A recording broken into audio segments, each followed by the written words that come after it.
I want to begin by asking a question this morning. Who is God for you? How do you call God?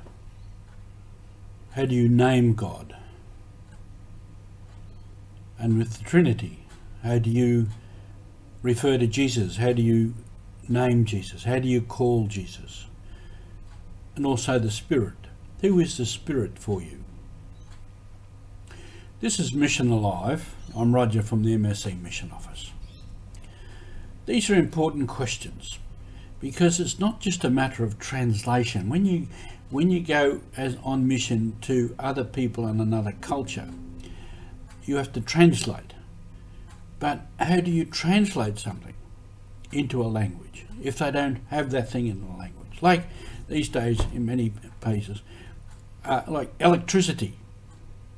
There's no word in any Papuan languages for electricity, so they simply call it electricity. And so many other things from the German, the English, the French have been taken into the language. But when you're thinking about something like God, you've got to think, what are people's idea about God? Do they have some concept of God? Many people have a great sense of the spirit world, of some great spirit, and the whole spiritual world, which is not the same as ours. And what we're trying to do with the church and with Christianity is to bring the Word of God into the culture so that the people can meet it and embrace it and make it one. And this is important. I've spoken before, a lot of our French priests came to know the culture and the language very, very well. And in a couple of particular places, 2 different languages, there was a major spirit, a big spirit. It was sort of creator spirit, the big spirit. And the French said, no, we can't use that name for God because that was a bad spirit, wasn't a good guy. And this has been a question right down through history. And I mentioned before too, Paul, when he went to the Greeks, he simply used the word in Greek for God, which was Zeus, which later became Deus, which we still hold in Latin as the name for God.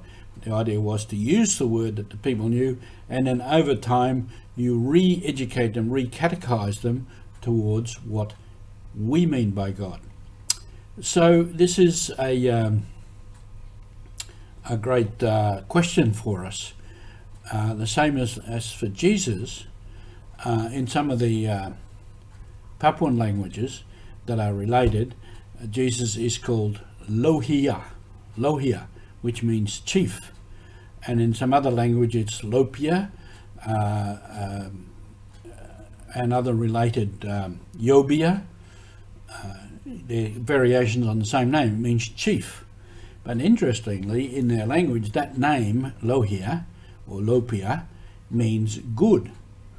And the young chief, when he's been initiated, the major chief, a sorcerer, instructs him and says, you remember what your name is, Lopia. And you remember that means good, so you have to be a good person, a good chief, and work for the good of your people. So the word Lopia, Lohia, Yobia, Ovia, has significance. And that's what we call Jesus. And he's been identified as chief, a good chief. And in the Pidgin English, similarly, he's called Big Pala, Lord, big man, Big Pala. And the big man has to be the same. He has to work for the good of his people. Otherwise, he's not really a big man. If he's selfish and only works for himself, then he's not really living up to his title. More modernly, probably when you get near one stage, I don't know whether it's still true, there was a song about Jesus, and the singer called him Dust Monkey. Monkey is a word that we use for boys and young men, and dust is the dust. So Jesus is the young fellow in the dust, down in the streets with us. So it's like he's a street man, a street person. identifying with the people. And another one, I heard somebody said, we call Jesus Kux. Kux.